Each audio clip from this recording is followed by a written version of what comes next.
Back. Lobo Project, episode 38. I am Mike Robertson, joined as always by Mike Taylor. Mike, what was the most wooden performance of today, and how was it not the ventriloquist dummies? I'm so torn on ventriloquism in general. In the 70s, you saw it quite a bit with Madam, but at least they could have had two ventriloquists. I didn't think the ventriloquism was that bad, actually, considering they were actors. The actual plot was ridiculous, but like it wasn't like the worst dummy act I've ever seen in terms of mouth movement. So why didn't they just get real? Why didn't they just get real ventriloquists? Why didn't they not have that? Why didn't they not have that storyline? The storyline. I mean, why didn't they not have a couple storylines? Yeah, that's true. That's true. That's true. This could have been the shortest cruise in the history of cruises. I need to go back and count. We are in a vicious cycle this season of this one good, two not good, and the not goods are getting worse for various reasons. I think there's an argument to be made that these were three bad storylines. Oh, interesting. I believe we are going to come down on opposite sides. Really? Of season 2, episode 13. Julie falls hard, double wedding, and the dummies. Synopsis: Julie falls in love with a man and his daughters. Will she leave the ship for Alaska? Two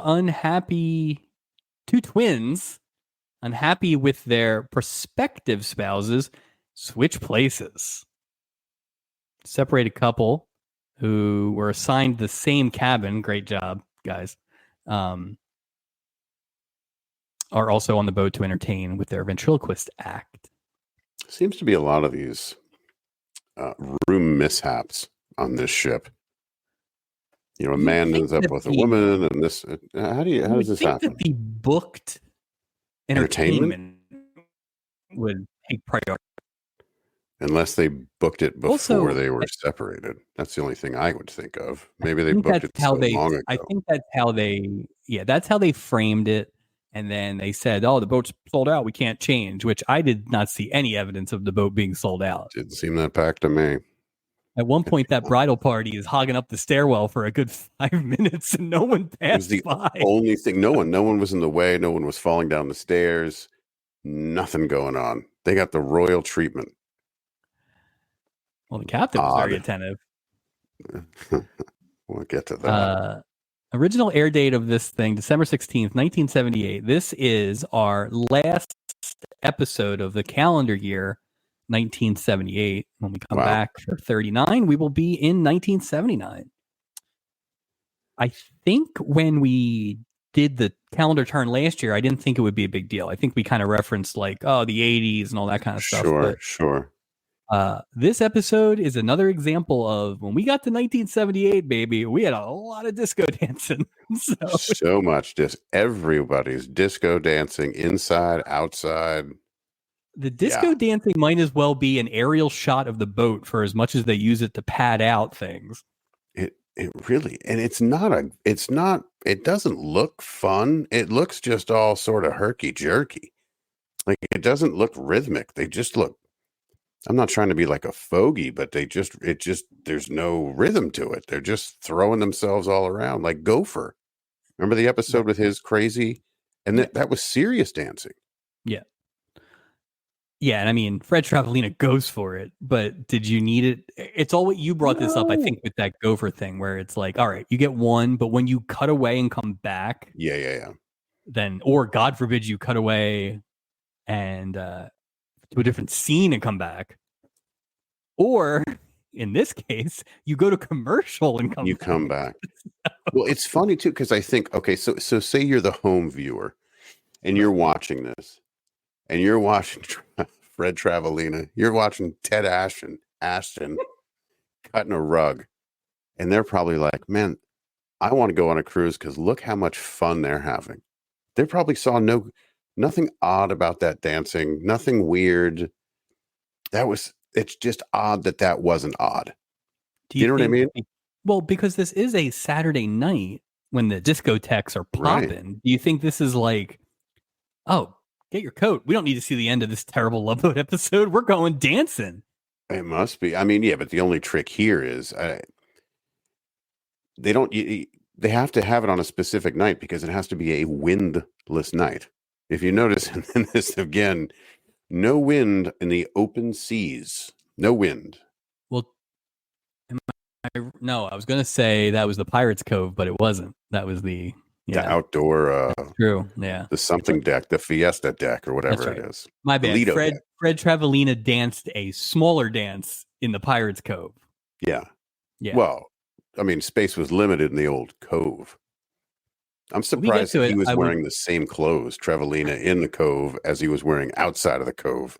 When we get to that cove scene, I will give this episode credit for one thing that they did in that. Fair enough. I'm very interested to see where we come down on this third storyline. As we said, this is December 16th. This is our last episode before Christmas. I got to tell you, I've been pretty disappointed with the Christmas haul in terms of what else is on. Nothing. What else is up? Oh, no. You are right about the first part, too. We did not get a classic Christmas episode. I don't think they're going to come back and do it in January. We did. We got a Thanksgiving cruise. We've gotten almost every holiday. To not do a Christmas episode is just lazy. Like, it's just there. Well, is our episode in the archive labeled episode name 6? Wasn't that I mean, he was dressed as Santa.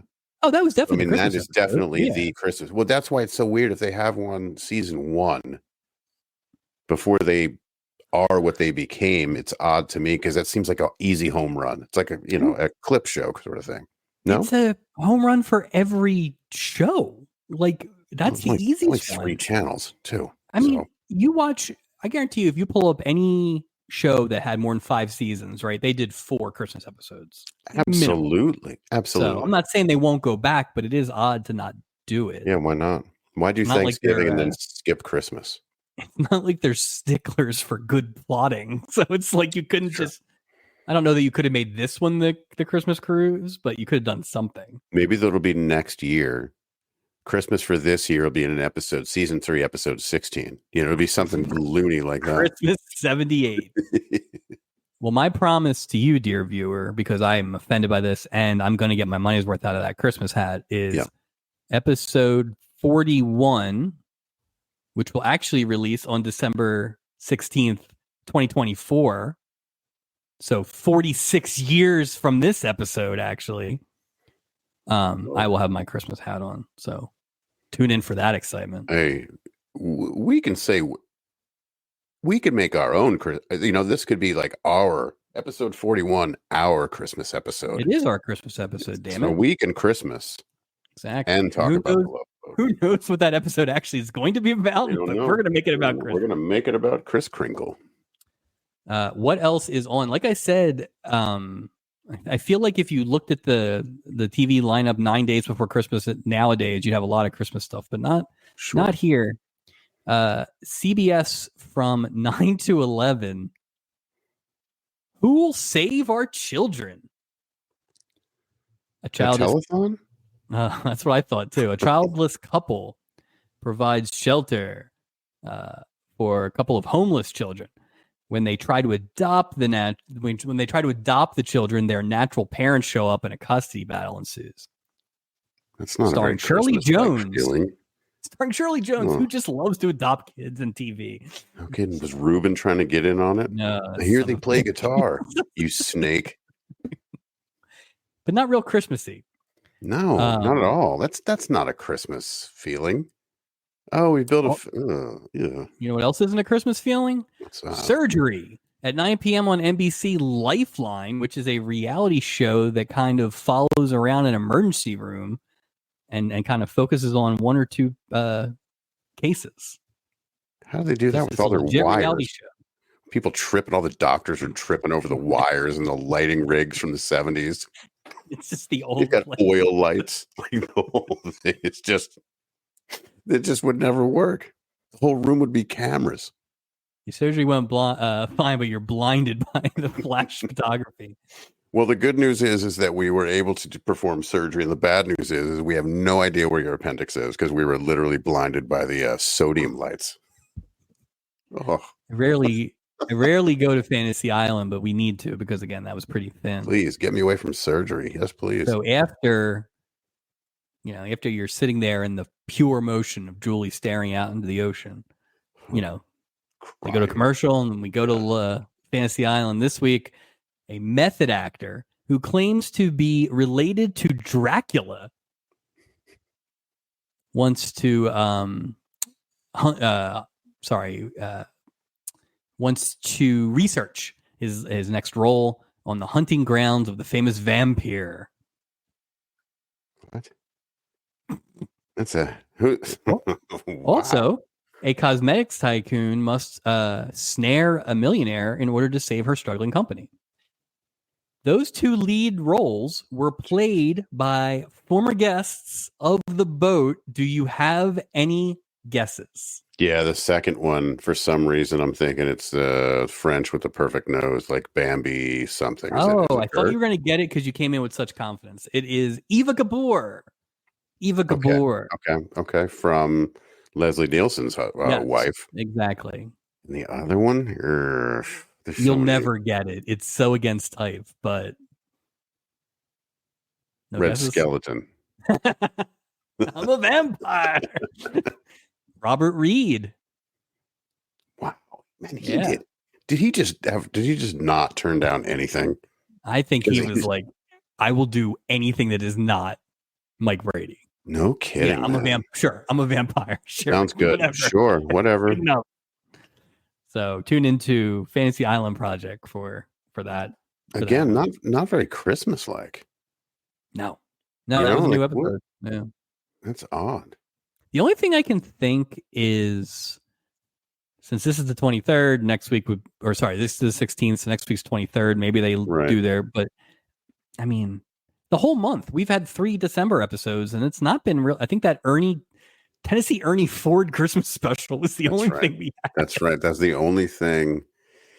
Yeah, that was weird. I mean, last week, remember, it was a movie about moonshine that made teenagers go blind. I mean, it had that whole thing of Dr. Pusser. Did Timmy Carter have a war on Christmas that we were unaware of? Yeah, what's going on? Or just where's the Hallmark Channel when you need it? I mean, where's the feels? I'm disappointed. I'm disappointed with this entire month in terms of Christmas in America. Yeah, we're better than that. All right. The credits this week, it's an interesting cast in that not many of the people are good at acting. We'll start with, let's save them. Ruth Buzzy plays Patty Harmon, one half of the ventriloquist team. Ruth Buzzy, most known for Laugh-In. She is our, I want to say fifth. Sorry, Laugh-In. Yeah. So we're getting through the cast. We'll never get Goldie Hawn. So she was convincing as a ventriloquist.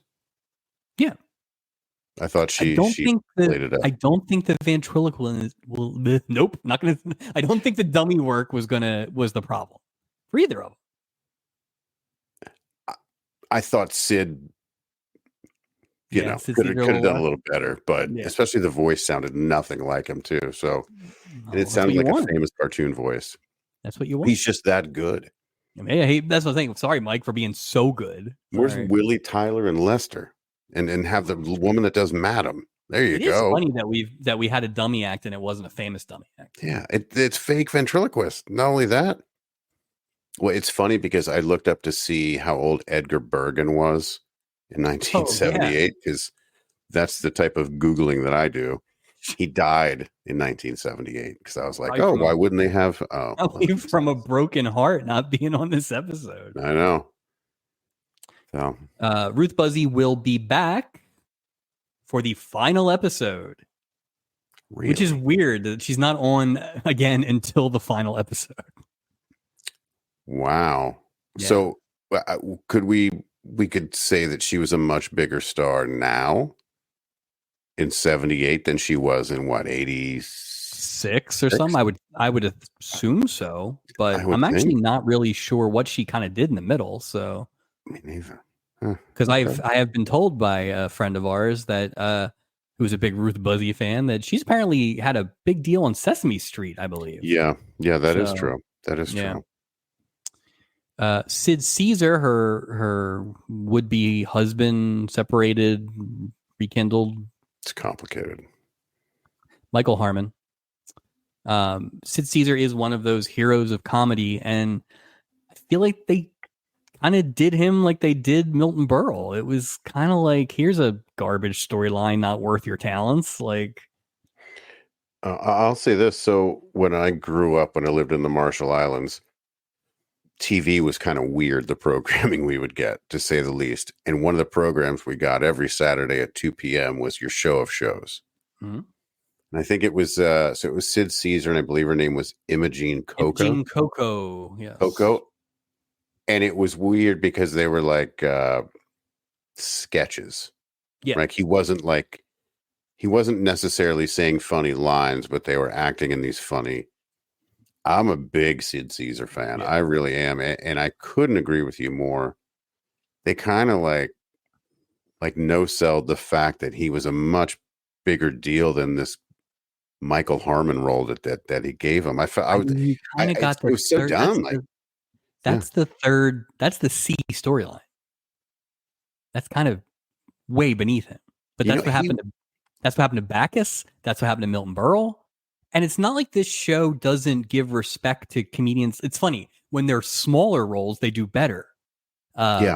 Joey Brown or whatever, Joey Ross or whatever, in this, I almost and as I was watching it, I was like, where would I put Sid Caesar in this season? And I went right to the episode, The Handyman with a Loretta Swit. I'm like, wow, he would have been really funny in that. Like I could see him doing something with that.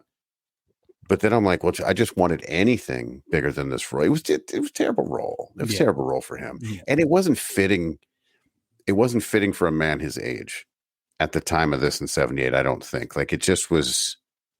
They were very clearly. He's only like 50 though. Yeah, he's older than a lot older than Ruth Buzzy, but he looked older than 50. Well, I'm just saying he was. Don't let that kerchief fool you. Oh yeah, that's true. Let me go to my notes because I thought this was important, and we do not normally do this, but Sid Caesar will only be on one more time, and that will be in season 7, which we are not looking forward to because of the leaving of Julie. But maybe this episode description will change your mind. Okay. So anybody who doesn't want to get spoiled for 5 years from now, turn us off. Come back in a few minutes. Come back in a couple minutes. Haberdasher Bert Moulton, Sid Caesar. Okay. And his wife, Beatrice, one of your favorites, Rosemarie. Oh, I love her. Get on board for the 25th anniversary cruise and a second honeymoon. But Beatrice brings along a framed portrait of her deceased Aunt Emma. Is it a giant frame in a giant frame in a suitcase like the other? She always wanted to go on a cruise, but apparently she also used to tell Bert how much he sucked. But there's more. Isaac's friend, Pete Jameson, is a penniless hustler working as a promoter for the Harlem Globetrotters. Oh boy, here we playing go. A game at Puerto Vallarta.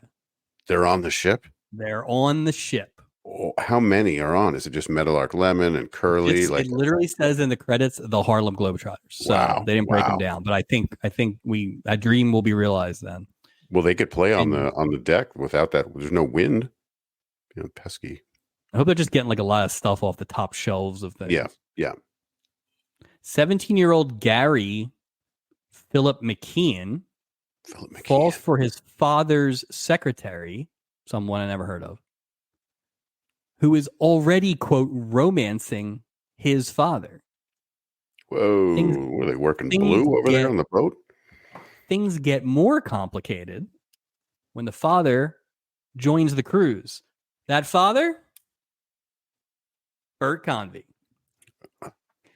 I will see you I can't for wait. season 7, I can't episode wait. 17. Can Julie, we we love skip you. to that episode next? But good Julie, we love Lord. you. We don't want you to leave, but that will Damn, soften the that sounds blow. like a juicy That will soften the episode. blow. Yeah. Yeah, the level of episode that had to be for me to like essentially spoil what we're doing when we don't look that far ahead. Yeah. That was one of them. I'm glad you did. I'm glad. And it makes me feel better knowing that there's, Something. better days ahead in a way. At least bittersweet, one. though. There's at least one good episode left. Yeah. So, Yeah. and that'll be like what? That'll be like Love Boat Project 190 or something. That'll be. And what, 4 seasons from now? Ooh. Season 7 has a lot of 2-parters, so I wonder what that's we about. need to have a better system by the time we get to season 7. Oh God. We already talked about Fred Travellina. He is playing Ed Ashton. I don't know about you. He just felt like he was always on stand-up shows and things like that. He was very present growing up. He was the voice of Bogey the orangutan in the Shirt Tales cartoon. Really? Yeah. He was known for his impressions. Yeah. And I feel like I wanted to say he was like a Star Search guy, but he was probably just like if you look at his credits, it's all like as himself. But I mean, back in the 80s, everywhere, everybody showed up everywhere. Like he was in every game show. He was he looks like a host. Like he has host energy, like game show host energy. Mm-hmm. Absolutely. But yeah. I've seen him a million times. And he brought energy to this performance when a lot of people didn't. So I did appreciate that. Yeah. I wish Fred Travellina would pay a visit to Norman Fell in 1978 and show him how it's done. Look at this. Look at me, Norman. Look how I danced. Sadly, Fred is the first of all 4 people in the double wedding who are making their only appearance. Not as sad the other 3. So the twins, Sybil and Patricia Barnstable, who play Judy and Joni Barrett.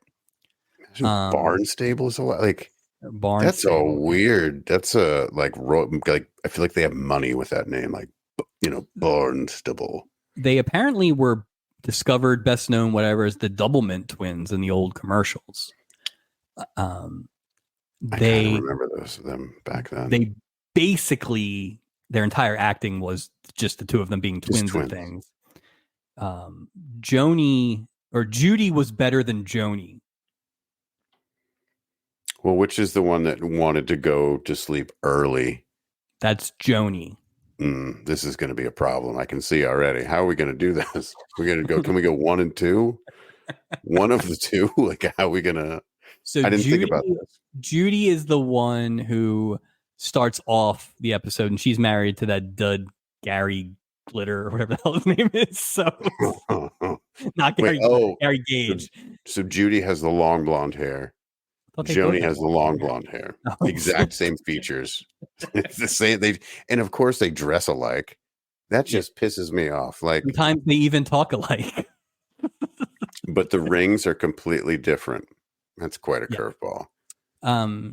So I would say the one sister is a slightly better actress than the other sister, but you know who's not very good is David Nelson. It's Gary Gage. Or David Nelson, Gary Gage, Double G. David Nelson has multiple relatives who have already been on the boat with us. Really? He's the son of Ozzie and Harriet Nelson. Oh, he looked very familiar.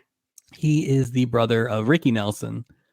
And I wish I had amnesia because I don't need to remember Gary Gage emoting ever again. No, it wasn't great. It wasn't great. Poor Gary Gage. I bet he has number 12 tattooed on his arm. What's that? I'm Gary frickin' 12 Gage. What do you want? Yeah. Gary Gage. That scene when they go out, him and the boring sister go out and talk about, how oh man, those 2 are really a lot of fun. It's awful. Just I'm like, awful. wonder what road this story is going to go down Gary, with the twins. Gary put a 12 gauge in my mouth. So Just I'm to watch the rest of this. Gary eat a shotgun gauge. Jeez, awful. The big star of this episode is Tony Roberts as Jack Chenault. Alaska. I don't Man. think you're a huge Woody Allen guy, but Tony Roberts was kind of the best friend in a bunch of 70s Woody Allen movies. So I saw that. It's not so much a fan or not a fan. I just haven't had a lot of exposure to Woody Allen. Right. I'm open to it. I've heard some of his stand up before from way back. Yeah, He's his stuff in the 90s gets a little weird. So That's what I've heard. It just, there was nothing like calling me to watch it. No. Not portaled, but certainly they had some room to work and were frankly better than a lot of the other people. Were the daughters, the Chenault Courtney, who was played by Laura Harden, who would go on to be Jan in The Office. Love it. Yeah. Love it. Thought the kids were Big good. fan of Jan. The kids were good. They're a little quick with the I love yous, but they were good. And I kind of wish that they had, like, basically, I knew they were two different people, but, you know, they were just very, like, always at the same time. So I don't know which one was who, but I'm pushing for name tags in the future. Like, you get on the ship, put a name tag, not for you, but for us. You can do a little post editing if you can do something. Well, listen, last week we saw the bridge, right? We did not see the label maker that's back there. Brother P-Touch right behind him.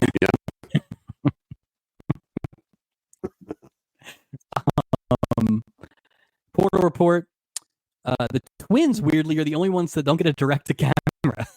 So I wonder why that. Yeah, and I assume they're like mom. Zero awareness. Maybe they told them, look directly at the camera, and they were like, look right, just look right. Okay, it was not professional. Travelina does some heavy, 1,000%. He really is. It's almost like there were so many shots with him and Gavin MacLeod that it made me think that those guys were boys. Something. Like, MacLeod was just always like hanging around Fred Travelina, like they're gonna hit Vegas after this is over.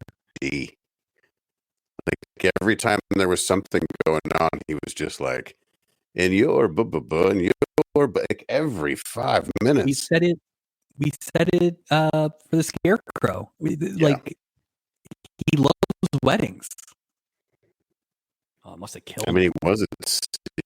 He'd be like, here, save some time and some pesos. Get married right here on the windless Lido deck. Those 90-piece Marriott. That's for. Oh, yeah, I got it written down. I don't know if I can pronounce it, but I got it written down. Fred Travelina's just there for the party. This guy is all about. You know what he reminds me of? He's like a guy on cocaine. he's a mixture of Rick from Magnum, Fred Travelina. It was a lot. Ted Ashton was, and that's the thing too. It's like when you look at everyone, like I think just low energy this episode. So Travelina really pops. Just jumps right through the screen. Yep. And not in a Bob Crane way. No, not more in a manic animal that has gotten into just tube television way. So yeah.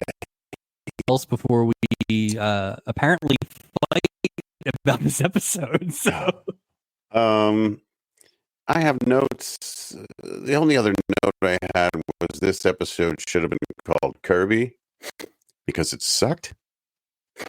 It's late 70s vacuum brand. No, I'm ready to dig right into this. I don't want to. Stop. You got any Gene Garber notes? I don't want to waste my A stuff before we get going. Yeah, but more of that. If you like jokes about 1978 vacuum cleaner brands. Luckily, people have not. So you can hear the unsubscribes happening as we're talking. banned from Canada. So Yeah. are welcoming passengers on board when a tiny voice tells one of the passengers to try and stay sober. So creepy too. Turns out that tiny voice came from Patty and her ventriloquist dummy. Julie and Isaac seem to know them. Like, they've definitely been booked before. You would think that the etiquette of not telling the passengers to not be drunks would have gotten to the dummy. But weird first impression. We get a lot of dummy humor right away. And honestly, the dummy humor and the twins humor, it's the Russian thing all over again. It really is what is Slinky. It's a lot of this. It's almost mind-numbing because you're like, oh, insert twin joke here, insert. Right. Yeah, you could see what was going to happen in this in the next 46 minutes. It's like, what are the most what's the top layer of ventriloquist jokes that we can put into this thing?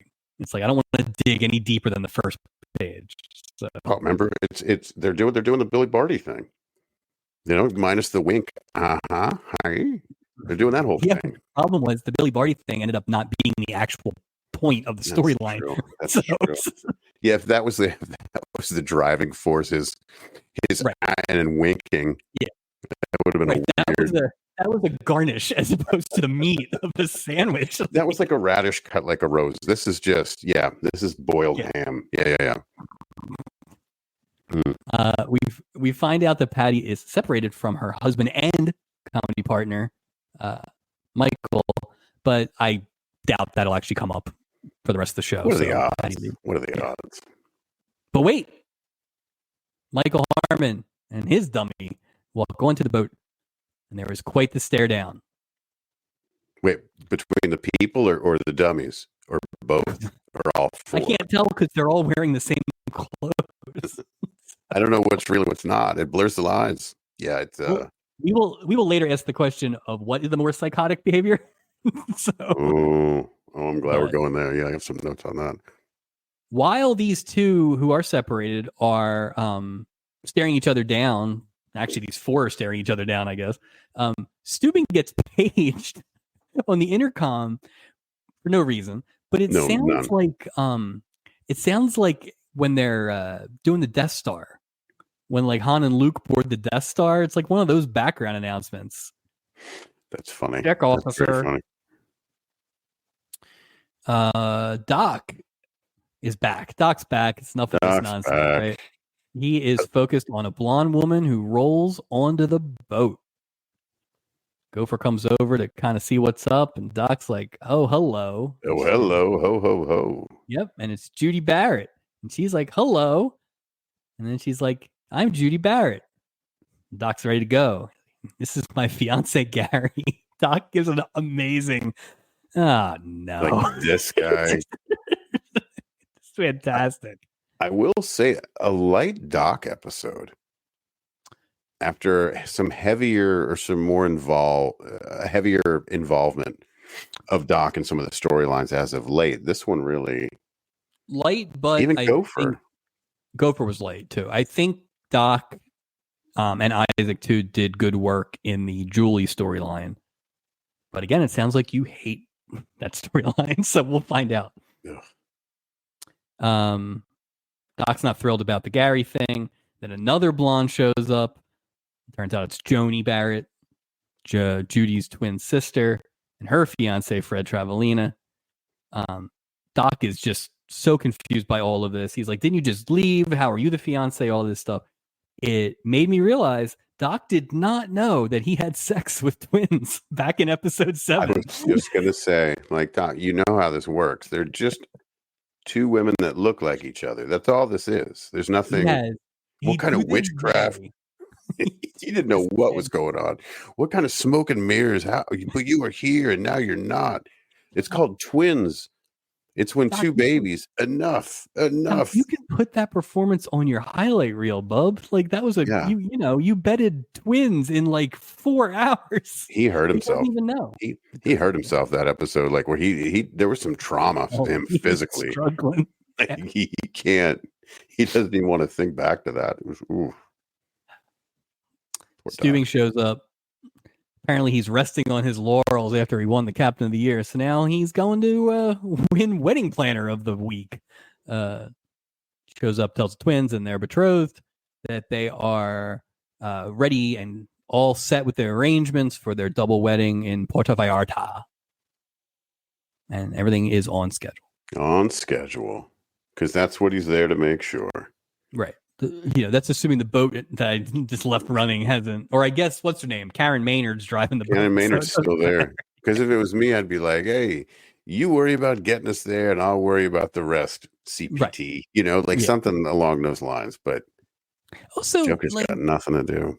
Okay, so here's the thing. If you're getting married on the boat, right, then at least I understand. I don't think the captain should be doing it, but theoretically, you're going to run the plans through. Well, because it's part of the experience. It's exactly.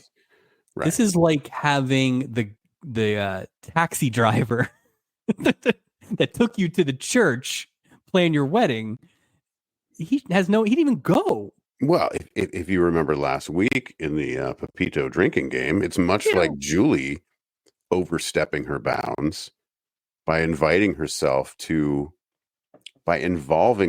which included inviting herself to you're going to meet your new baby. There's a lot of boundary crossing. It's like once you come on the ship, that part of the waiver is we can sort of act in your best interests in your personal life to include weddings, baby adoptions. Like everyone's like, so they barely know these people and they're acting like it's crazy. But here's the other thing too, right? So Stubing, this is the first thing he says to them that we see on the boat, which means that the conversation was had prior, probably by Travelina. He seems like a take charge kind of landline. You know how that goes. But that means that you called the Princess switchboard and said, I have a question about getting married in Puerto Vallarta. And somehow you got paged to the captain of the boat. That's what happened in the beginning. Somebody was calling at a future wedding when he was getting paged to the whatever. I just had a quick question. It's Ted Ashton. He's outside. He's outside at the payphone at the taxi stand. He's doing lines. He's doing lines off the rail. He'll be in a second. God. Oh, they're prank calling him. Just Gopher and Doc try to congratulate the happy couple, but they can't keep these two apart. How do they look exactly? Stubing got covered. Oh, you got to get up pretty early in the morning, Mike, to get one over once. He's the opposite. Fool me once, fool me twice. That's on you. But if you fool me more than once, that is always on me. At the end of the scene, Stubing asks Doc if he wants to join him. There's no context for that or anything. That was just like you know what it is? It's probably 3 o'clock. What, a smoke? It's 3 o'clock. You know what's up? Oh, it's donut time. Donut time. Isaac, let's throw a second on there. No kidding. Don't skimp. I will say, because I think we're going to have to look for positives in this episode at some point. Sure. As stupid as that actual conversation was, I do like because it seamlessly led into the next scene with Julie. Yeah, I agree. I like it when they do that. The boat felt very lived in this week. Everybody was maybe the dummies weren't, but the other two storylines were definitely like. Well, I'm wondering because the dummies had to be because of all the performances. So yeah, I would think everybody was on the set this week. Well, you remember in the past, we talked about you had 3 different storylines and you had 3 different directors. Yeah. What I'm starting to see, and I see that with the next episode, is that there's one director, and I'm wondering, do we see these shots going into something else? Is this an episode that had one director? Oh, because maybe that might explain as a way to weave from one to the other. If you're single director, remember how abrupt it used to be? Mm-hmm.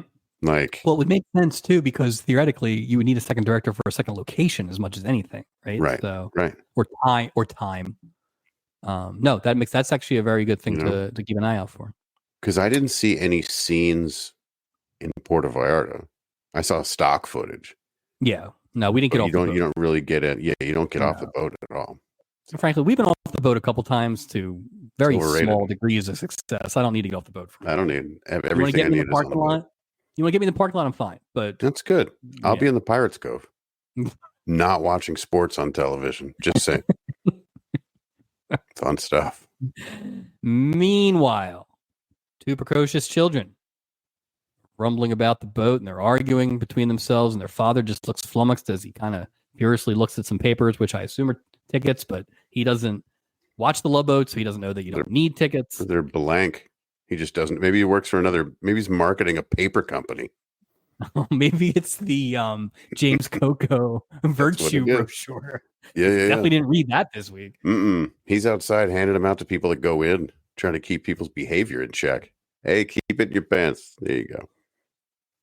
Hey, listen, there's a world in my head where those two are fighting for a stubby later this year, but could be. The girls continue to bicker. One forgot the good jeans. The other one has kissed a boy. But that's enough. Julie pops over to lend a helping hand. She comes down as pro kissing, which we think we knew already. Odd to tell a 12-year-old, but that's where she landed. And she also tells the girls to shake hands or she'll feed them to her man-eating guppy. This charms the pants off of Jack Chenault. I think it's, it's boo. That's what I say. Boo. I know it's not a Halloween cruise, but boo, boo, boo. Of course. Listen, I love how the writers are like, we're going to make sure Julie says the perfect thing in this first interaction. She's going to address this and that. Boo. 2 thumbs down. Boo, boo, boo. What she said or the fact that she got involved? The fact that she got involved. Mind your own beeswax. Tell them where their room is and keep it moving. Do you think she would have gotten involved if Tony Roberts was an ugly gentleman? No. That's why I'm just like, again, here we go. All Jack can say is, you're terrific. Julie takes the compliment as it's intended. She also kind of admits that, she was an adolescent for a very long time. That's why she's so good with kids. She probably liked old Jack Chenault because she assumed he's married, coming on the cruise with kids. You know how Julie rolls.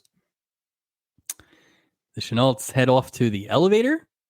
You can tell Julie is smitten already. She has her eyes on the prize. Doc says that's a nice family, and Julie says, yes, he is. Oh, boy. We've been overdue for this to happen. I mean, she's been keeping everything under wraps for a while. She hasn't fallen in love with anybody in the last, 6 episodes, so she's due. I just want the best. Please don't take this the wrong way. I don't mean to be negative about it. I just hate to see.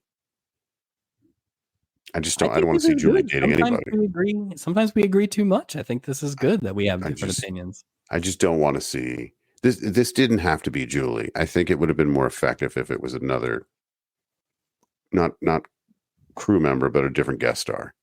I think it would have been a better storyline without involving Julie. That's my take. The stock footage this week at one point shows the front of the boat, which I believe is called a hull, maybe? Stern. Sure. Anyway, whether stern, port, starboard, and something. Well, what's a hull? I think the hull is like the base of the ship. Like the hull. What's the back? Tailpipe? Caboose. No, it's not tailpipe. Let's see here. Front of ship. Go ahead. I'll catch up. Go ahead. The front of the ship, which may or may not be the hull, is labeled now the Pacific Princess London, which is what we saw the old life preservers at. So I assume either the Pacific Princess was founded in London, which is weird, or they make the ships in London, because God forbid they make any shipped I in think America that's it. these days. You getting U.S. steel. The bow The bow. is the front part. The port is the left. The forecastle is at the head of the ship. It holds tools for anchoring. Telecommunications antenna. All right. Anyway. Yeah. Too much detail. Too much detail in that. I don't need to know. I don't know why the forecastle. Yeah, I don't know. Who's manning the forecastle? This stock footage, that was helpful. The rest of it wasn't. 43 seconds of stock footage. Well, are they leaving it at night? What's the deal with it? It looked like it was in the evening. Yeah. Got dark. It got dark quick. It's daylight saving. That's just weird. Why would you go, hey, everyone on the ship and wait?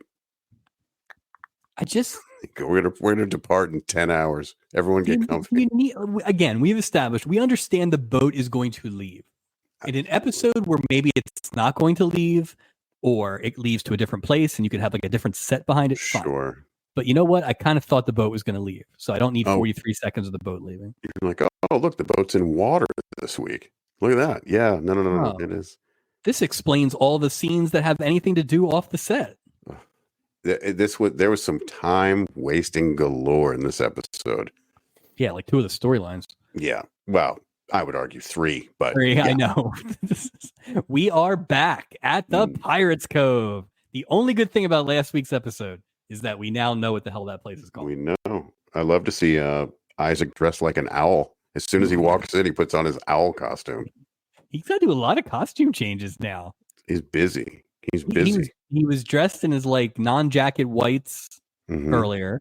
Later on, he's got that weird kind of like mauve, whatever it is. Yeah. He's got his red jacket sometimes. Of course. Yeah.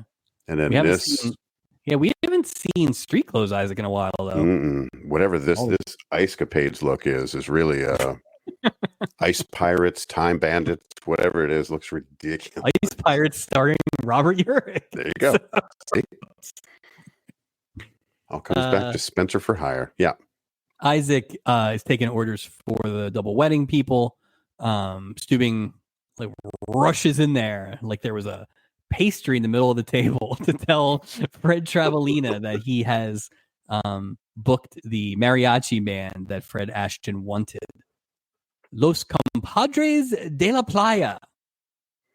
My favorite mariachi band. It's like a 29-piece band. What did they say it was? 25-piece band had like violins and stuff. And old Ted is pumped. And it's not just the heroin he did in the bathroom. Judy, who is not Fred Travelina's fiance, is also excited. I believe she says Olay. And with that, Fred Travelina like grabs maracas from somewhere. Just does like a dance around them. Like he used to work on the ship. I don't know how he knew where to grab the maracas from. Oh, classic pirate bar maracas. They're everywhere. That and castanets everywhere. Yeah. So Joni and Gary are a lot less thrilled about this. So Stubing kind of offers I can cancel it. Sorry about the mess. And Travelina, that's what this way starts doing the dance, right? To tell, it's like, you're not canceling that band. Are you crazy? No way. Do you know how lucky we are to do this? Olay. It's funny that it's funny how this moment, this decision point in the episode is really where it's like, I don't know if he's right for me because he likes 25-piece mariachi bands. Like, I didn't think this would do it. You know what it is? It's Airplane when the wife's like, he never drinks a second cup of coffee at home. That's it. That's funny. That's funny. Like, what a weird way to tee off like seeds of discontent. Yeah. Mariachi do you think they never double dated ever? And so they didn't know? Gary Gage doesn't say 2 freaking words. So maybe because Travelina's got enough energy for 2 of them. How does they have Gage to. end up with Judy? I don't know. I mean, they didn't really. This is why Ozzie Nelson never comes on the boat. Well, Gary Gage seems like just a dud. He's a dud and he can't sing. No, like, come on. Where's that guitar now? He is the least talented Nelson by You're the far. worst of the Nelsons, Gary Gage. Jeff Nelson. Jeff Nelson. It's clutch. Jeff Nelson. I can't think of another Nelson. Full Nelson. Rockefeller. Doubleday. Boy, some heavy hitters that are Nelsons. Think about that. Yeah, there. What's a big? Yeah, that's a big. I can't think of another. I mean, like Doubleday. That's no low rent. No poor person's going. He looks like a Nelson. David Nelson, the worst Nelson of all the Nelsons. Yeah. He's the worst. Yeah, absolutely, 100%. He's the empty Nelson. I like that one. He's absolutely the empty Nelson. Mm-hmm. Isaac comes back with the drink order, but he gets confused by the twins. And then Steuben comes in, and he's all cocky because he knows it, right? But he is finally confused now, as we said, fool me twice. And this is when I realized this is what we're doing now. We're going to do this. Oh, it's just gimmick. Yeah. Speaking of doing this all episode, let's get into the insanity of the ventriloquists. Oh boy. It's funny how this is only the second craziest thing we're going to see in this episode. Or third, depending on what you think. Or third. Patty is combing her dummy's hair and doing the voice for it in front of the mirror. When Michael walks in and is basically doing the same thing with his dummy. Turns out that the princess did a bang-up job of getting these cabins assigned. And so, as we said earlier, wonderful. The separated couple is actually forced to stay in the same room with each other. The hired entertainment, no less. Yeah. And it's just a regular room. Like Mitzi and Lenny got good room. Nice. I was just thinking of that. Like they didn't get this treatment. Sid Caesar's dummy says that they're going to go to the dining room, and then Ruth Buzzy looks pretty sad about that. But we get to the upshot immediately, which is that these two, it's like they just can't communicate unless they have puppets in their hands.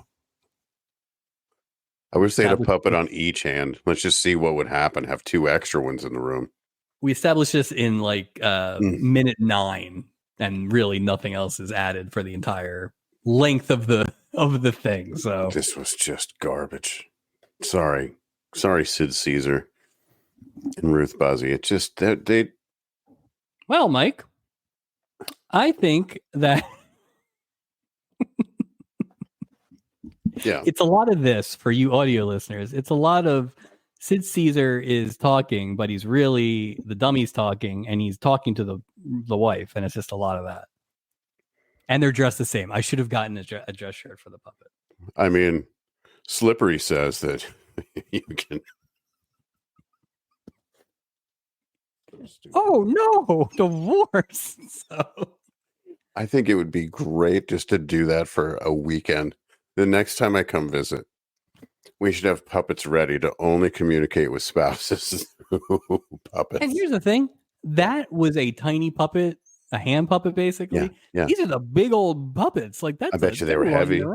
I bet you they were heavy. I bet you they were for real wood, like made out of like linoleum or something. Porcelain.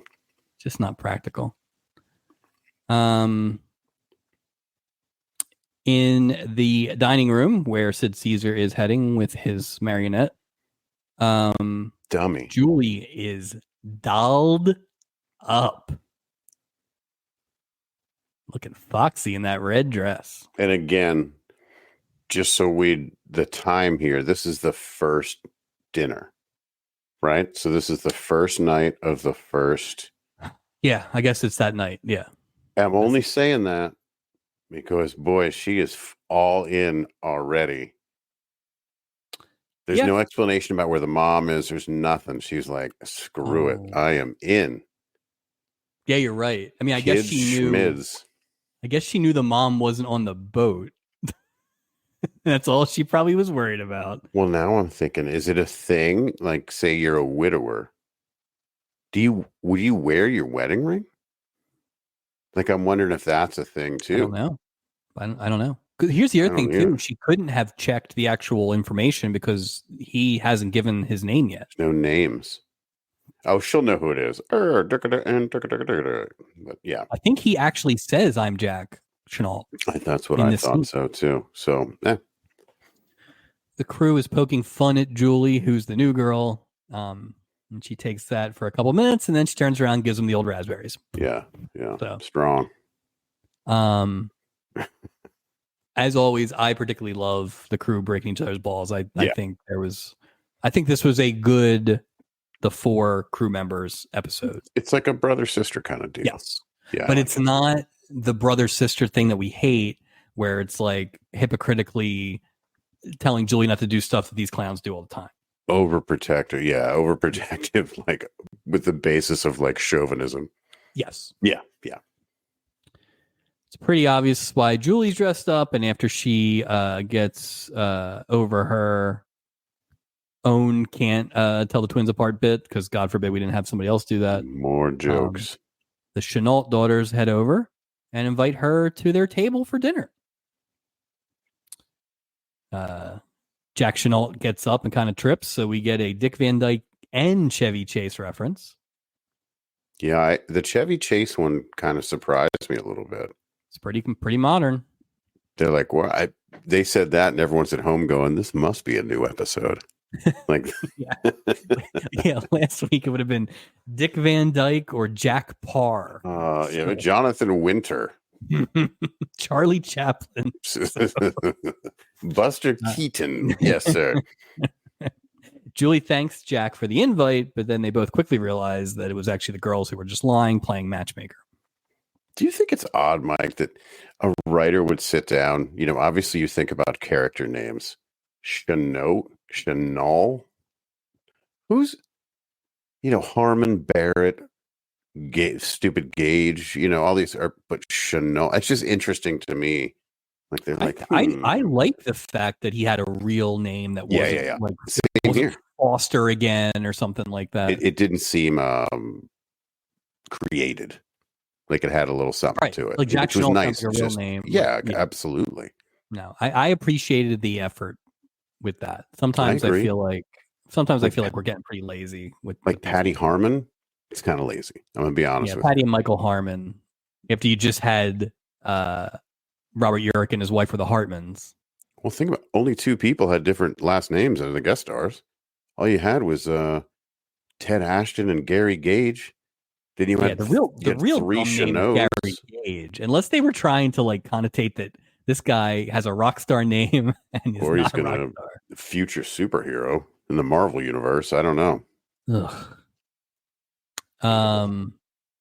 We get a cut shot of the guys watching Julie and more good-natured, kind of protective watching, not kind of making fun of watching. I think they're interested, but I also think they like Julie. I know what you're going to say, but Julie doesn't do this a lot, right?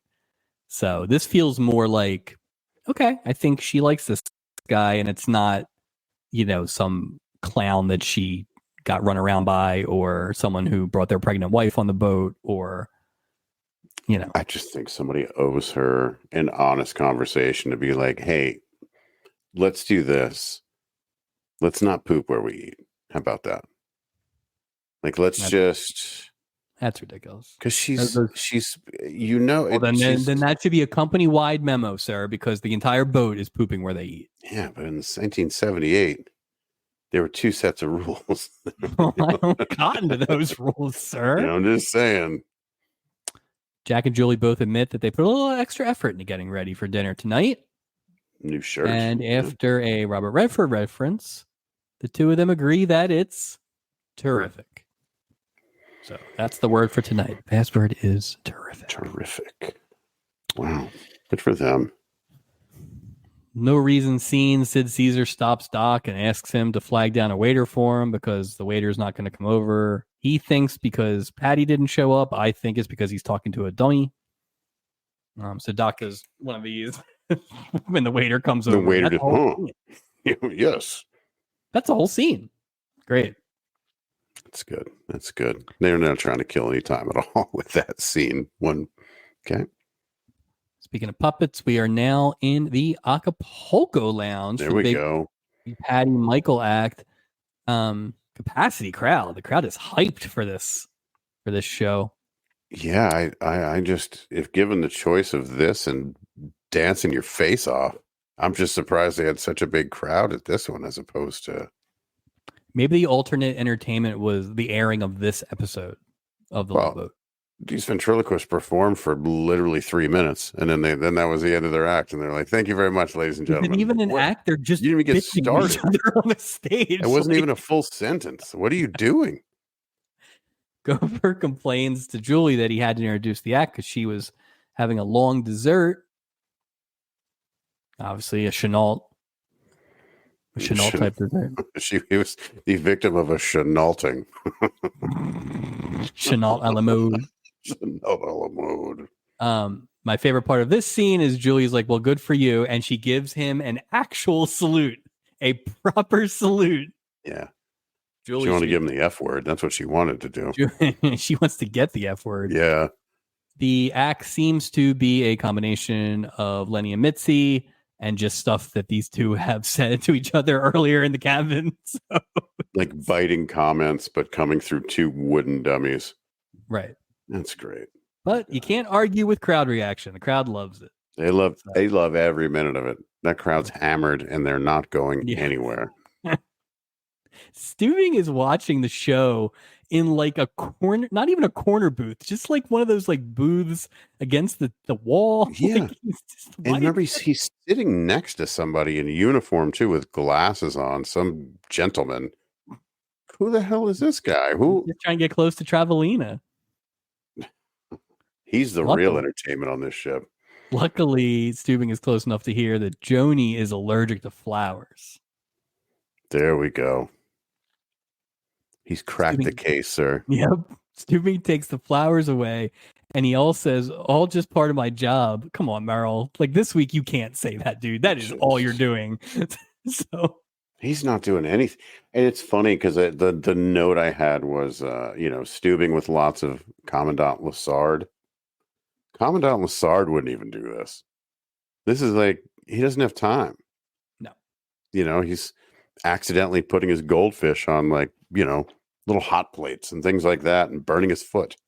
But this was punky. Yeah. When Stubing leaves to take the flowers, he misses the part where Judy is not allergic to flowers, which of course will be a massive plot point. Huge.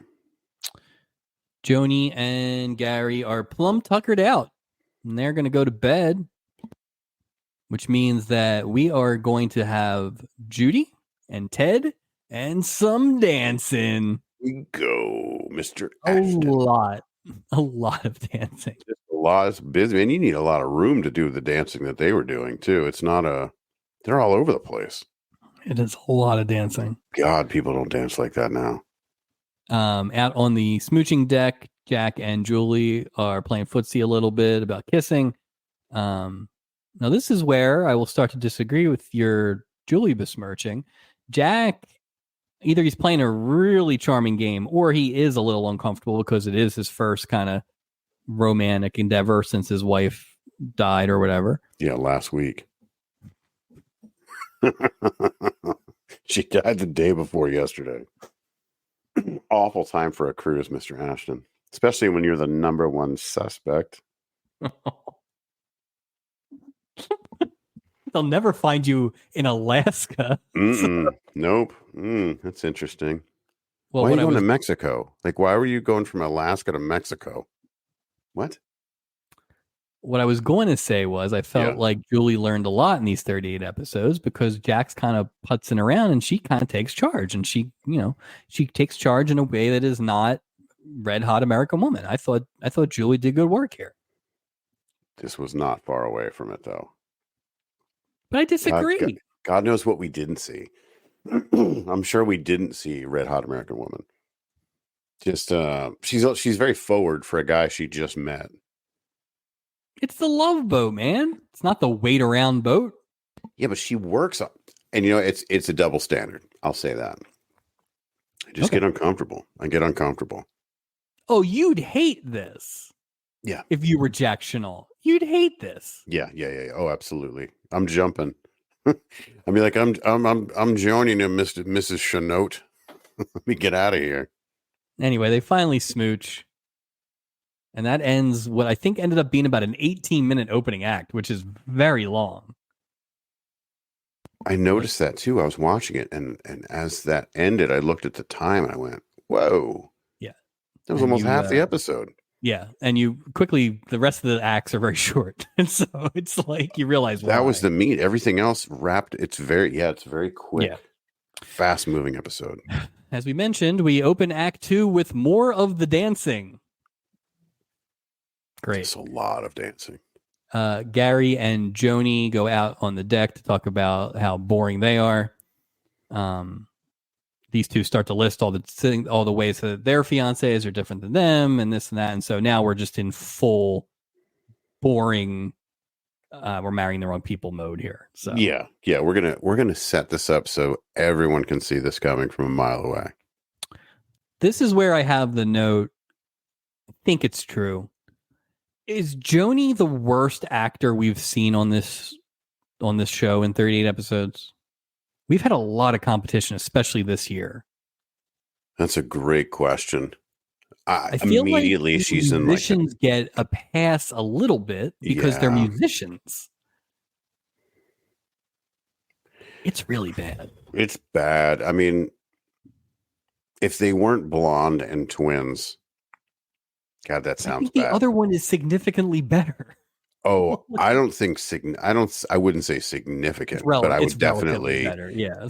But the one is just really, really bad. Wait, why don't they just Gary, have the one talk? Hold on, Gary. I can't believe what you're saying. It's terrible. They're just she's just reading. It's not good. Stubing and Doc show up, and Merle gets the twins wrong again because that's what we're doing. I did think it was funny that Doc says that he's Gopher to Merle. That actually was funny for a second. So back in the dummy cabin, these two psychopaths are using their dummies to talk to each other about their relationships and all the exposition that you could possibly want in one dump. After a bunch of stuff that they both like in list form, they somehow end up smooching and they're in bed. So yeah, that's wild. I don't know. That was fast. It happened quickly. Well, they don't have time. We spent 18 minutes on the first. Like, we got to get these two together quick.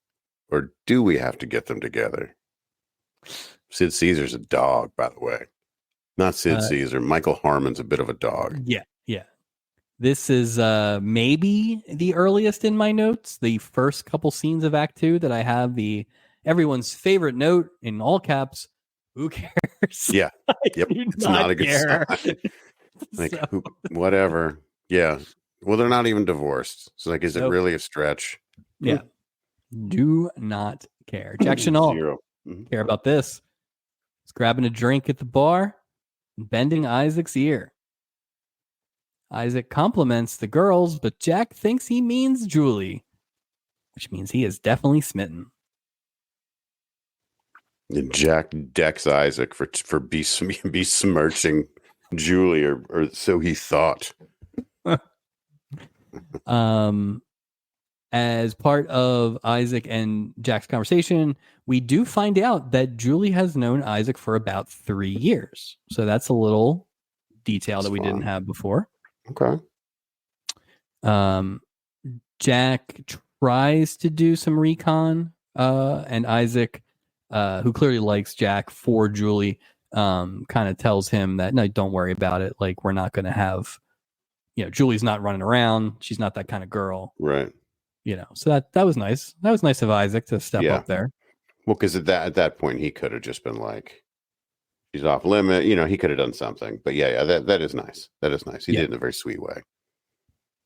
I do assume when he says this to Jack Chanel, the next thing he does is go under the bar and pull out a bulk erase for all the episodes that have preceded this show just to make sure. So, We need to bury all of those tapes, please. yeah. Just it's all Anson Williams. Just delete. Delete. Oh,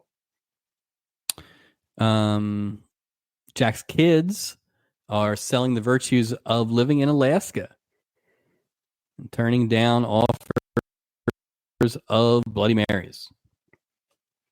Julie asks a lot of questions here, mainly about how cold it gets, all the stuff that we all know about Alaska. sure. We find out that Jack's wife has passed away, and that in the same conversation, we find out that Jack loves Julie and Julie loves Jack. So that happened fast. Super fast. It's the first morning. Yeah. Okay. Yeah. When Crazy. Julie is standing with the girls, Steubing comes over, of course, and he says that you would make an excellent mother. This is where maybe it wasn't off the rails before, but now we're getting to that point where it started to make me uncomfortable. The amount of times that they use the word mom or mother or love after the scene is crazy. Absolutely crazy. Who's there's gonna one do that? scene I'm not going to argue with too much, but yeah. I get what you're saying. Oh, it's uncomfortable, man. Yeah, is there a song? There's like a '90s song that has "I really think you'd make an excellent mother." It's Alanis Morissette, right? They ripped it off from this Meryl Steubing compliment. Weird. There's also, a time traveler amongst us. Yeah. Steubing hits Julie with a 2-finger salute after the mom compliments. You'd make a great mom. Great.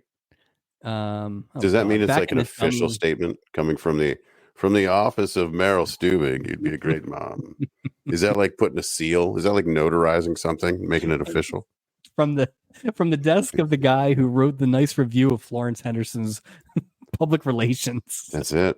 With the coming from the guy who left a donut stain on the paper in which I'm stamping. That's his seal. Jelly. Strawberry jelly press. So bad. In the dummy cabin, they're fighting, and then immediately oh wait, no, they had sex. Yeah, they had the sex. And now they're fighting, like immediately. Yeah, like they woke up and started fighting because they didn't Michael sleep Harmon's with the dummies on their hands, I guess. So well, no, because Michael Harmon, as soon as it was over, was like, "Oh my god, what did I just do? What am I doing?" Like instant, like clear view. He can see. Oh, I can see all around me now. Oh, my thoughts aren't clouded. Scumbag move, Michael Harmon. What is more psychotic? That you need the dummies to communicate with your wife to the point where any communication without the dummy turns into a complete brawl, or and sex. Frankly, those dummies got you laid, basically. Yeah. Thanks, dummies. Or dressing the same as the dummies all the time. The thing that gets me. I'm not saying on stage. I get that's a bit. The whole cruise. How many tiny clothes did you guys bring? Where are you buying these tiny clothes? They're living this gimmick. Well, I wonder if you can buy. You probably have to make them. Or do you have to buy like kids? Do you buy like baby clothes? The fact that Sid Caesar was wearing like a blue button down with an ascot and like khakis, and he's trying to fit the khakis, like it's just like, what are you doing? Do you have to buy the dummy clothes first, right? Because they're more limited. Oh, and then buy your clothes, adult clothes. I think that's the money right there. That's just easier. Yeah. Be like, okay, you have Chuck Taylors, a suit with a big orange bow tie. All right, well, I know it's on my list then. He just pulls the dummy out of this bag in the store. He's like trying to match it up. It's like, you dress like a dummy. You're like, hey, man, I don't need that from you, all right? Oh, hey, Mike. Speaking of wooden, The twins are in bed and they are talking about the cold feet that they have. They try to pass it off as nerves. The conversation quickly turns into that they are marrying the wrong guys. Of course. I thought it was interesting that they're both in bed with like so much makeup on.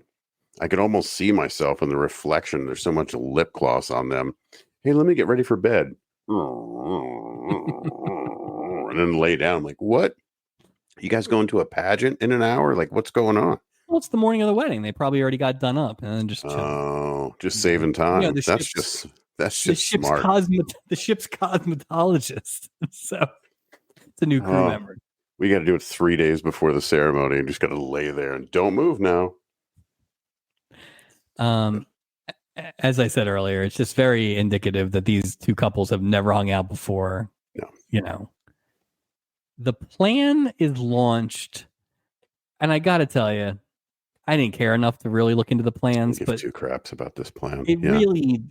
They're going to switch. They can't tell the husbands because it's the day of the wedding. I got news for you. If we're getting married, you can tell me. I don't think they would care. If you were to bang your sister, you can tell me. Oh, wait. You're telling me that the less fun twin doesn't want to marry me, and now the one that's more fun wants to marry Freddie Dancing Pants Travelina? What's the problem? You're identical. What's the issue? These guys have not put up much of a fight. Like I think, especially Gary, he would agree to whatever. What is that? What's that condition where you don't bruise, you bleed?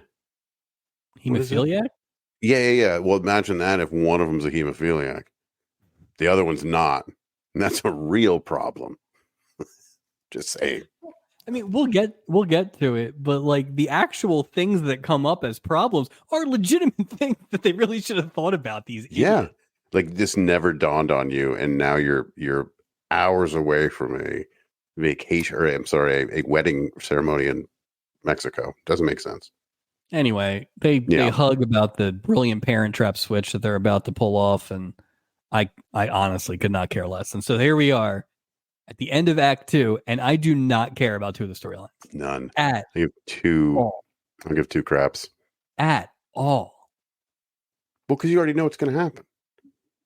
Ugh, something's going to happen. They'll end up going back, but it'll all work out. No one will. It's just like, no, but there's no, and again, this is one of the ones, it's just, there's nothing here. No. There's nothing here. It's just a couple of twins wearing makeup in bed, and that they're going to end up switching. It's just, And I do wonder, I feel like a lot of times when we criticize a storyline, it's the storyline, it's the writing, it's the plot itself, or whatever. And I am not saying this. Oh, you're dealt a bad hand, sort of thing. Right. Yeah, I'm not saying this is good, but I am curious how it works with three. I'll let Travelina stay with three competent actors. Yeah, it might be a little better. I mean, some of the line delivery was just so bad. Well, again, they didn't have to use real twins. Like there's ways around it, right? And I feel like the fact that they had these two and one of them's a terrible actress. Yeah. Really handcuffed what they could do. Not to say that this was going to be, the Emmy winning, guest performance, but yeah, they didn't have a lot to work with, man. And it's that stereotypical twin. I thought it would be cool if it was two sets of twins, where you've got the Barrett twins marrying. Oh, it could have been the Nelson twins. It could have been the Nelson twins. Maybe 2, 3. Yeah, there you go. I mean, could they be worse than Gary Gage? They'd have been better than stupid David Nelson, the worst Nelson of them all. Yes. This is why Ozzy never comes on the show. He's embarrassed. We've asked so many times. It would have been great if, like, towards the end of this, Ozzy Nelson shows up and just grabs him by the ear and pulls him off. like, have some respect. Your name's not Gary Gage. You're a Nelson, for God's sake. Your mother, she was fine. Your brother, it was a weird plot, but he was fine. You're embarrassing the family. So. They pull out a guitar and say, play it. He's like, Dad, I can't play guitar. Play it, David. Play it. Something cologne. Just it's wedding day. Doc Bing, bing, asks the bang. guys if they are nervous. Gary's like, "Of course, you don't get married every day." And Isaac like runs over to get his zinger, and Doc does. So It's funny. It was funny. Isaac's like out of breath. He's just like, It was good. It was so worth it. He got it in there too. Good for you, Isaac. the twins come down the steps of the ship. Everyone who is in the cast, except for the ventriloquists, are there to sing and throw pistachios because Gopher couldn't find rice. So they couldn't find another spare room for Michael and Patty, but there's literally no one trying to get down the steps of this elaborate wedding mix-em-up. I don't think that pistachios are an appropriate substitute for throwing rice at a wedding. Just price-wise, what do you do? What kind of money do you use on this boat? What do we do? What are we lighting? What are we lighting cigars with macadamia nuts? We got that kind of money on this boat? To be fair, those pistachios are from last season when the monkey stole them. Gopher's got them in his closet. So. That's true. Maybe they're just throwing the pistachio shells. We fished all the shells out of the garbage to serve as. Plus, who's cleaning that up? You work here, Gopher. It's not the guy that fell down the stairs. Remember him? That's the only guy I can think of. Well, the pistachios might give you traction or put you in traction, I guess. It's like standing on marbles on a staircase. Oh, we throw marbles now. Sure. So yeah, the twins are coming down the steps. They're doing a lot of like, now remember you're Joni and remember you're Chachi. Yeah. Lest we not forget. Travelina. Gopher's like, say cheese, and he's like, Gorgonzola. Love him. Fred Travelina is saving this episode single-handedly. I mean, he is trying. Like, whatever the opposite of Norman Fell, this is Travelina. He is trying. A firework, man. He's been trying to build something. He's like, I'm going to get another role based on my performance of Ted Ashton. Exactly. I will be back on this boat every year. What's that? I never was on this boat again. Oh. The dummies are doing some off the clock triloquin in the Pirates Cove again, and it's killing. At least until the male dummy brings up divorce. Right after. Oh. Just God. Who is the woman sitting next to Isaac? Like, she's right on top of Isaac. Yeah, I don't know, but yeah, I saw that too. I'm like, who? Okay, I guess that's normal for. Don't hit on the bartender. It never works out. That's how they act. Never works out. That's how they act in the old cove. Patty obviously doesn't take the divorce thing well. No. What a nut job couple. Like, this is just insane. They're like working out their problems through ventriloquism. Patty Harmon is legit nuts. Just communicating through your hand puppet. Like, This kind of goes to like the when the Fifth Dimension was on and they just started singing at the pool. It's like, you're sitting in the Pirates Cove, you're half crocked on gigantic Mai Tais. This ventriloquist couple comes down. Oh, I saw your show last night. It was great. 3 of the funniest minutes I've ever seen in my life. Hey, that's weird. They just kind of started fighting and left quietly. Now they're standing 10 feet over there. So. I bet you a ventriloquist bar is just a shit show. Like, the drunker they get, they're all just talking smack to everyone. The bartender's got one on. Like, there's little drinks for the little. Try not to get too drunk, you lunch. The moon landing was a hoax. Like, oh, okay, guys. Okay. Jack Janelle's too good for you. What? David Nelson is clearly the worst Nelson. It's just the drunker they get, the wilder. It should have been you, not Ricky. Did you say? Did you say it should have been you, not Ricky? In the plane. He needs to sew a button on for one of the girls, and when Isaac walks by, he gives her one of those. Hey, mom, and this. Michael. You should have just turned the house lights down and the spotlight up, because it's Emmy time, baby. Even the music changed. Like the music, The Julie thought goes soliloquy or whatever. into Julie goes into an internal monologue, basically run through what she thinks getting married to Jack and being a mom for these girls would be. And it's a lot of stuff. It's, mom do this, mom do that. Mom, why are you so miserable? And then Julie kind of gets to the crux of the answer, which is that she's just too damn young to have grown-up kids. Now, two things. One, this is our third Emmy attempt. Mm-hmm. I think the monologue thing is not great. The monologue thing is basically Doc's, Well, they're my family. Right. That whole thing. That's different. Right. Different emotion.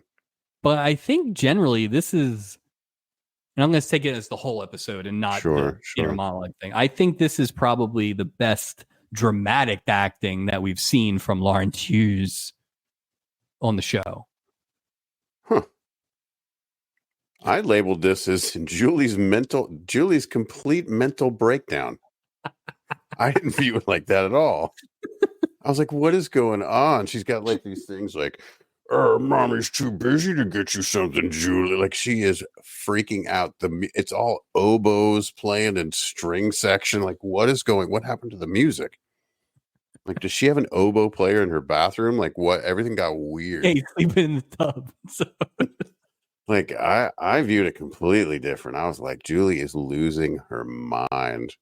She's hearing thoughts and she's like looking off and hearing her own she's lost it, dude. But don't you think this is growth? Like all the stuff she's gone through in the last 2 seasons. Now this is a very mature decision to not move to Alaska with Jack Chanel and be the parent of 2 children. 100% agree. What was the name of the episode, her storyline in this episode? Julie Falls Hard. See, I'll go back to that storyline. I didn't want to say anything in the beginning. I don't think it's an accurate storyline. Because if Julie fell hard, Julie'd be off the ship and she'd be on her way to Alaska. Yes, I agree. But at the same time, what responsible dad's going to be like, oh, I just met you. 48 hours later, I love you. Come to Alaska. Be my kid's new mom. It's Alaska. How many women are you meeting in Alaska? That plot's not even dry yet. She's already moving on. I mean, according to that documentary Northern Exposure that I saw, it's Janine Turner and no one else up there. They have a good DJ up there, so they need a doctor though. They do. So let's get funky on the Lido deck. Here we go again. Now that Julie has kind of had this come to Jesus, she's avoiding Jack. She is telling him that, sorry, I'm late. I'm not done with work, which everyone knows is a lie because no one works on do anything. Yeah, you don't even this week she didn't even do anything when people came on the boat. Yeah. So, yeah. Well, she was talking to the dummy. Yeah. She goes over to the boys, and Doc really quickly diagnoses Julie that she's like, she's really in it, and she's scared to death. So I thought Doc and the whole gang there, but Doc especially did a good job of kind of being like, he knows. This is the version of Doc we like, where it's like he's got some funny stuff, but he's like also looking out, and I mean, guaranteed he's dated people with children. I guarantee it. Yeah, so he's just like averages. Yes. He's just like, well, I hear you. Hey, Sarah. Woof. So Julie kind of, I don't want to say storms off, but she's clearly in her head with all this, so she kind of leaves the room. And as she's leaving, the double wedding folks are coming back. Twins are debriefing each other about what they've learned. And as I said earlier, by the way, that's ridiculous. But go ahead. What did you say? The fact that they're still dressed alike. Is that like a damn twin rule in the 70s on TV? On TV, yes. In real life, no. My mom is a twin. Really? And I don't think that they dressed the same after they were like 6. So that's what I was thinking. Like it just seems kind of. All right. the information that they sussed out of their quote unquote new husbands, Gary wants 6 kids. Ted, do you think this tracks? Ted doesn't want his wife working? Completely track. You know why he doesn't want her working? Because he wants her dancing. What? Travelina. That's true. Yeah, they didn't mention Fred doesn't want to work either. So no, yeah, Ted Ashton does a lot of cocaine. There's not time to work because it's always time to dance. He doesn't want us to work. No. He doesn't want me to work. He doesn't want me to sleep. Okay, sounds good. Steubing is back to flub these twins' identities one more time. He tries to memorize the rings that they are wearing. The girls realize that they messed up by switching. I guess that's the come to Jesus. Like the fact that Steubing figured something out is like, oh, we've gone too far. He's got time to do this? How many people? 600 people on the ship? Let's get rid of the 2 ventriloquists. I'll even count the 2 dummies. There's 596 people on the ship, and this level of attention, I'm sure if they weren't like smoking hot twins, he wouldn't give 2 craps about who they are. If it was 2 Ruth Buzzies, you don't see him, knocking down Patty Harmon's door to look at her ring. And really, like, you saw what he did with the Amazing Alonzo's lady, right? That's you would right. think he would have swooped in there once they started fighting. It's just... He's a big illusion guy. He hates ventriloquism. Yeah. So. Don't trust it. When the girls switch the rings under the table, we basically get the same kind of shot like Jostin's ad that we got with Doc and his medical ring a couple weeks ago. Mm-hmm. So that hand actor is getting a lot of work this season. It's the same actor. Like it's the same. I got lots of bits about that guy, but yeah. Mm-hmm.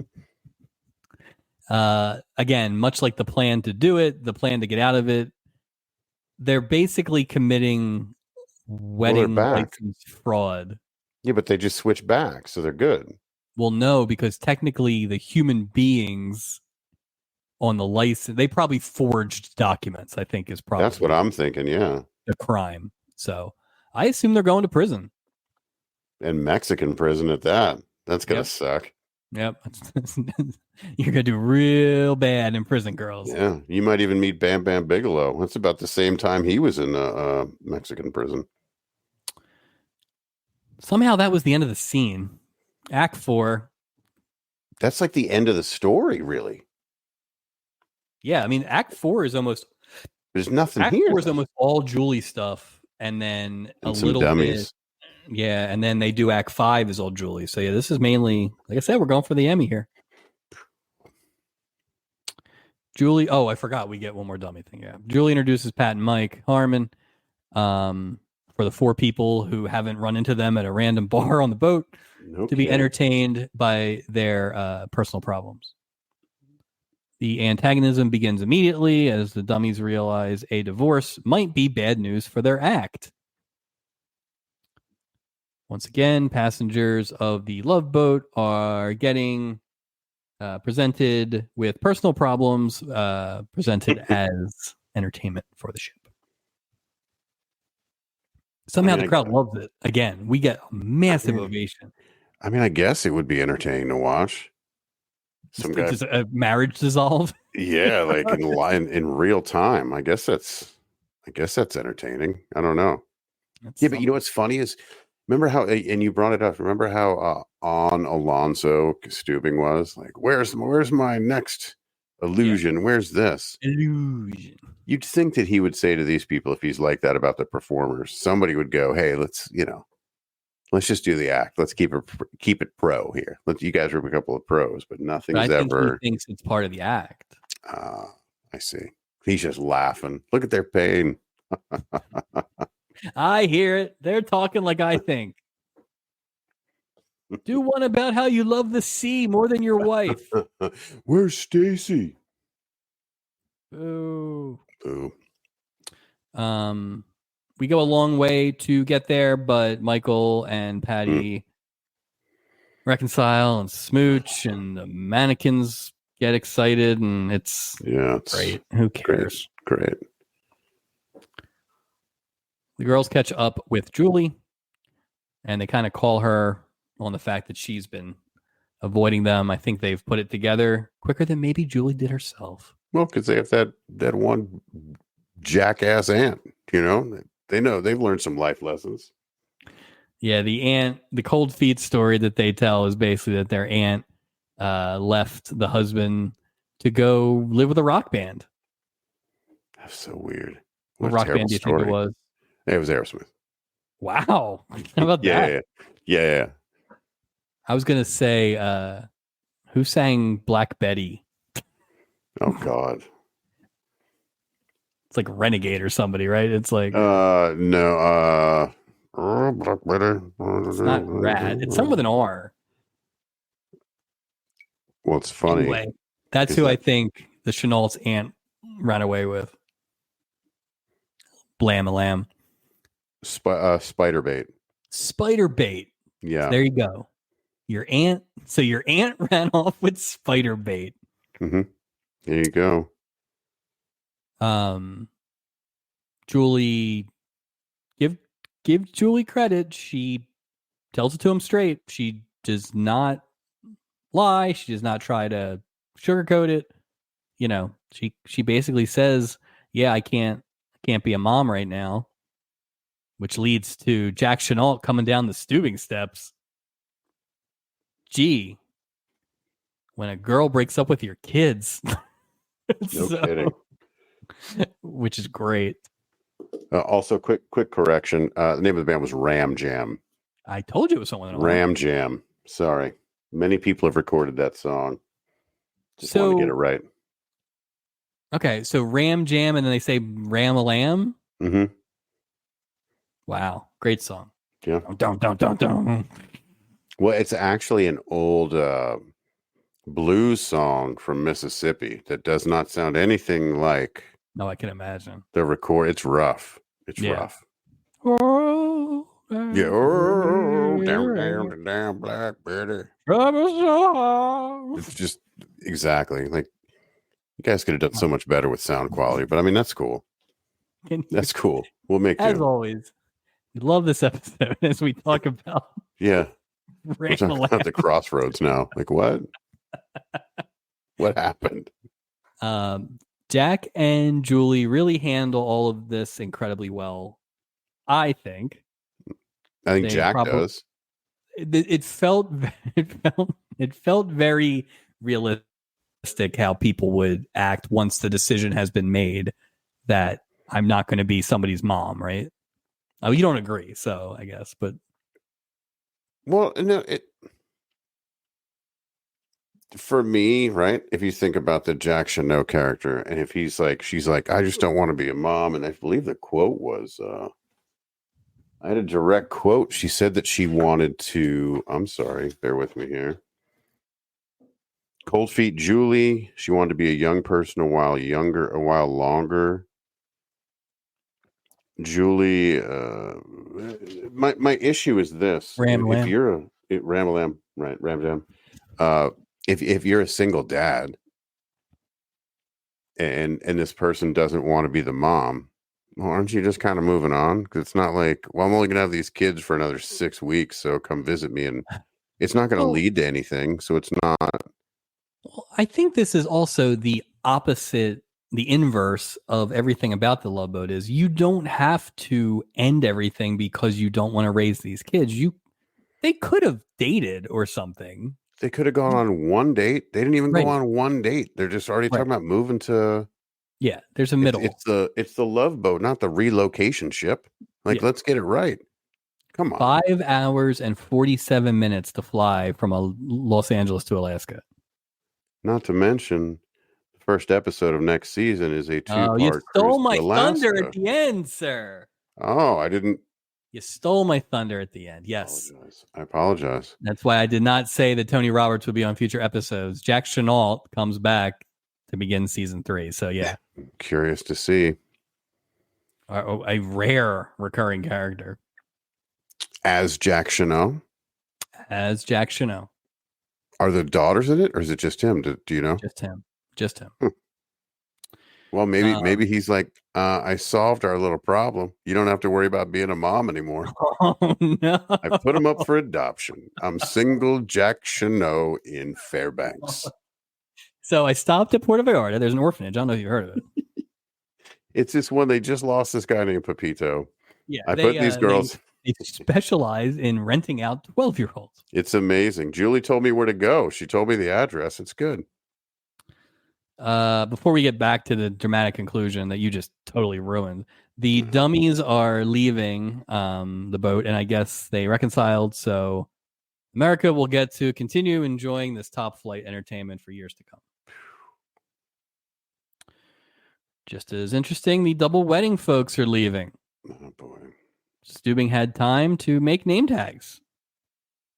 Why would you do that? They're leaving. Yeah. Why would you do it? You're the captain of a boat. Like, why would you do it?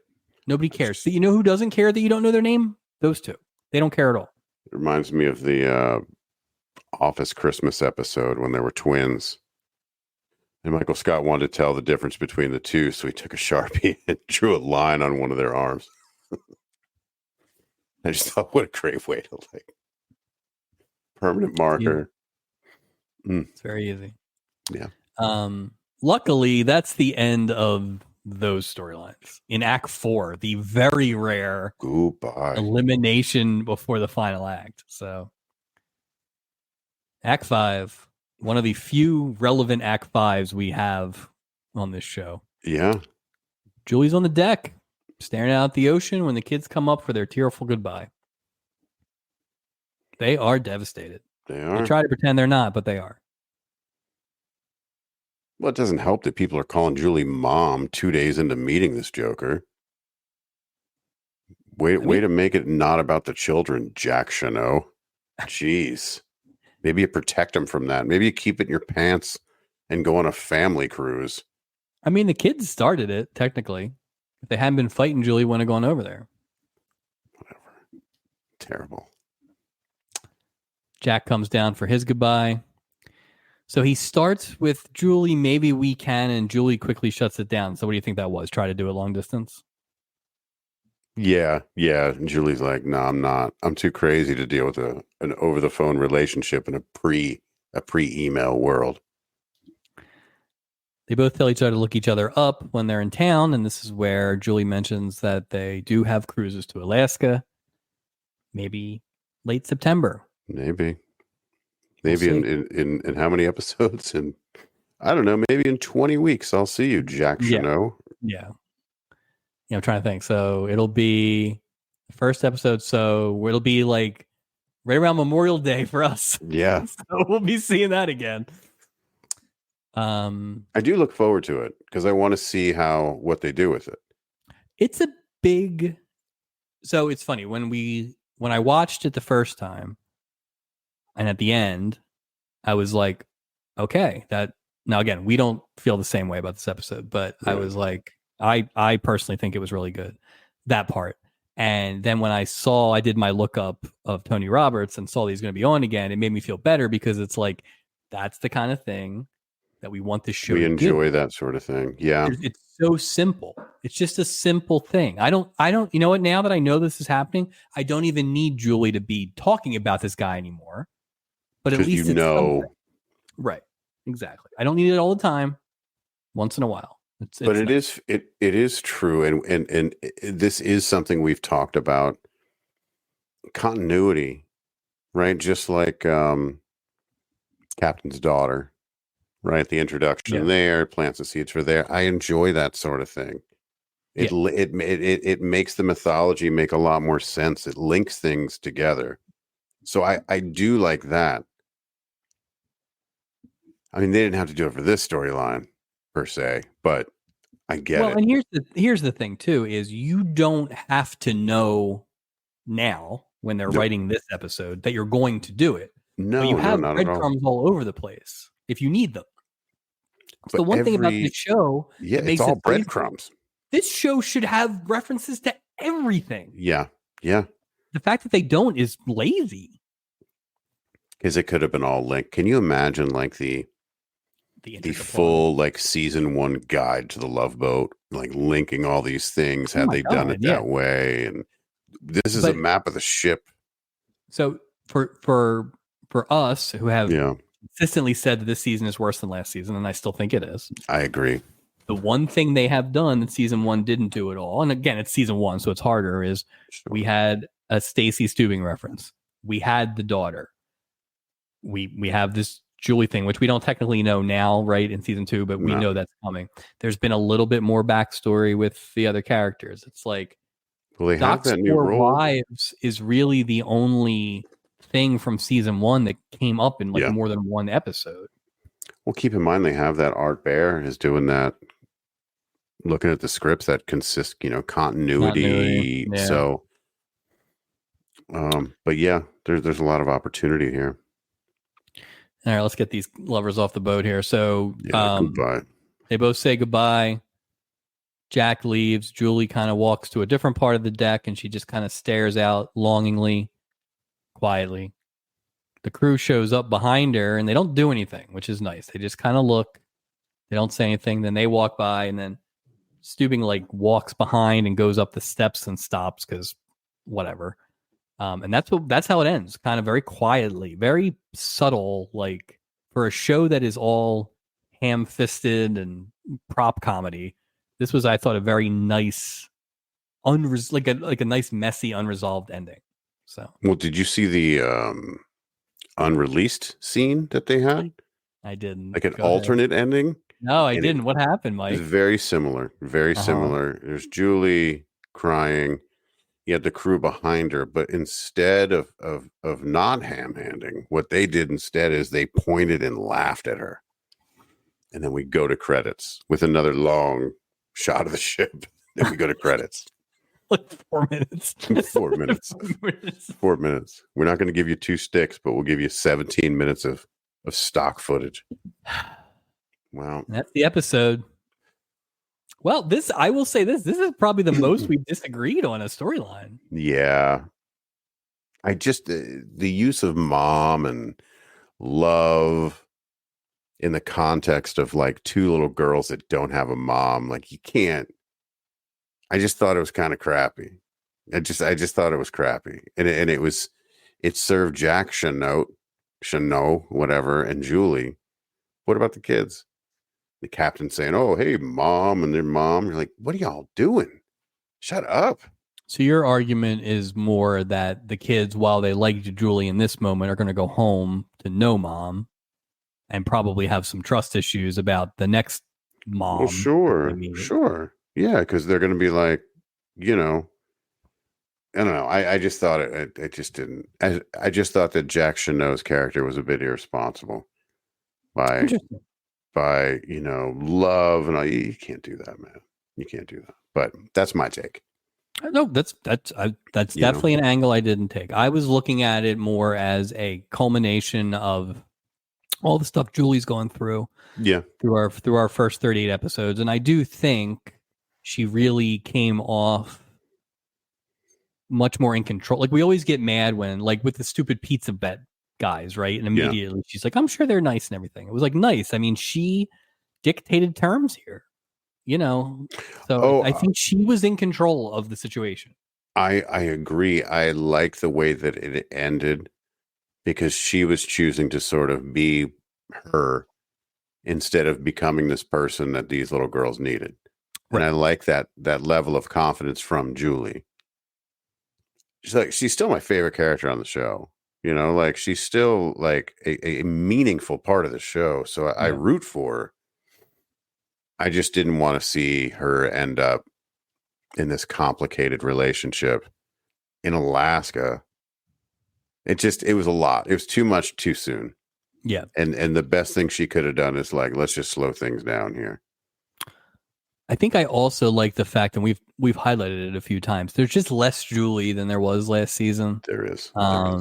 And then some of the meaty Julie episodes were like her going nuts with her parents' divorce, and it's like, but generally Julie was just in a lot more of these episodes last season, and so I was just happy to see her around. I agree. And like we said, this was the third Emmy attempt episode. The Stubing And one it's was fine. awful, and the Doc one, we loved it, but I mean that's not necessarily good. It was just hilarious, yeah. you know. Well, if you So had to pick one Emmy winning performance out of the three, which one would you pick? I do think it's this, I do too. and I'll say it because it's like, again, she hasn't either been asked to do this or been allowed to do this, Right. but like a lot of the scenes, like the Buddy Stanfield one where she's crying into the eye patch, or the Anson Williams one where she's crying in Doc's shoulder and stuff like that, that just came off as like hysterical woman stuff. Yeah. Oh, Which, yeah. Like you it's know, not super stable. right. This Yeah, is like, I agree. I am doing the right thing, even though it's the hard thing. What's the And that grown-up doesn't thing to seem like do? something she does. Right. It's very grown up. Right? You know, So, I agree. I thought it was a smart decision on her part. I just, yeah. And in 2 weeks, she'll be doing something completely different, and that's fine. completely. But at least we'll have one good Julie episode this season.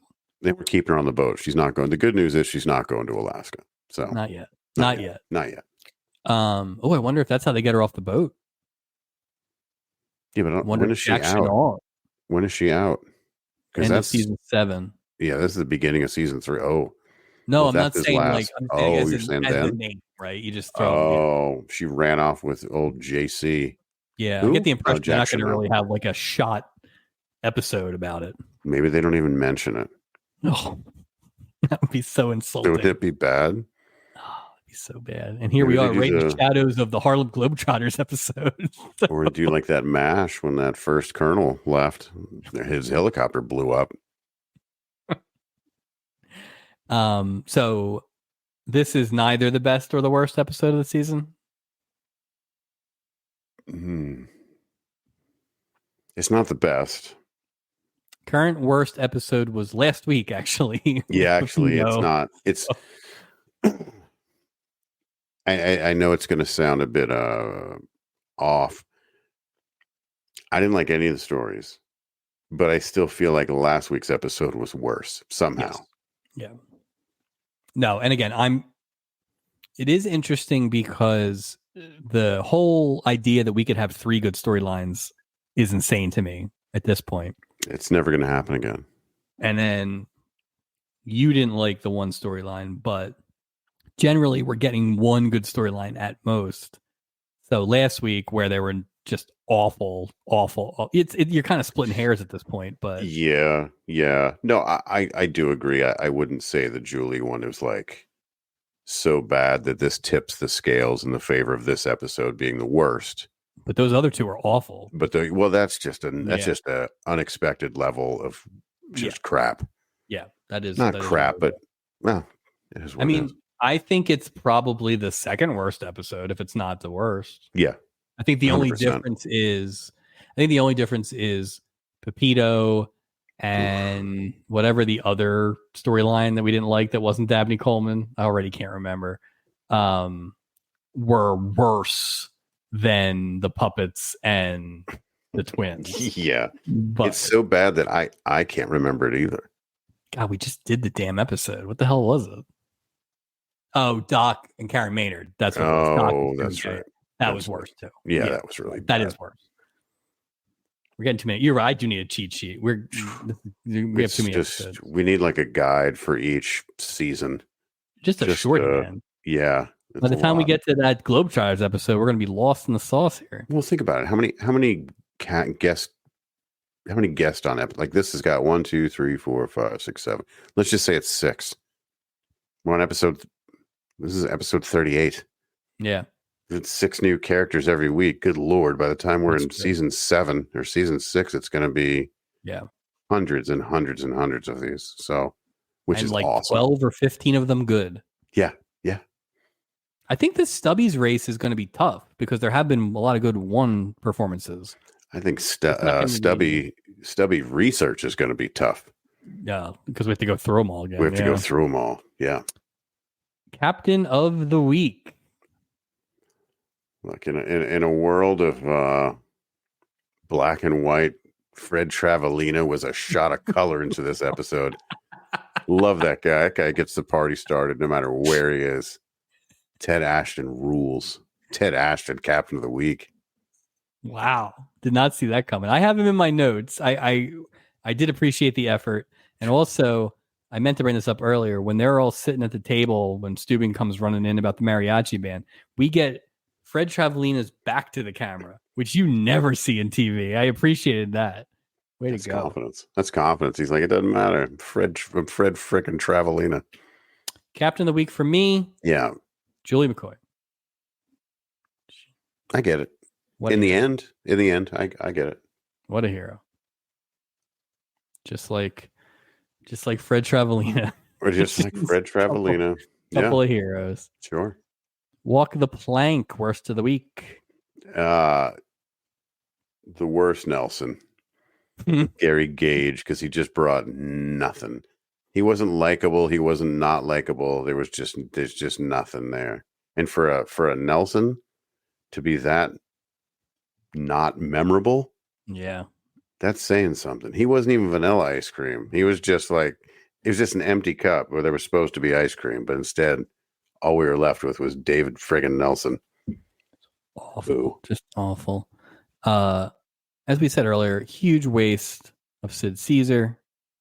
Yes.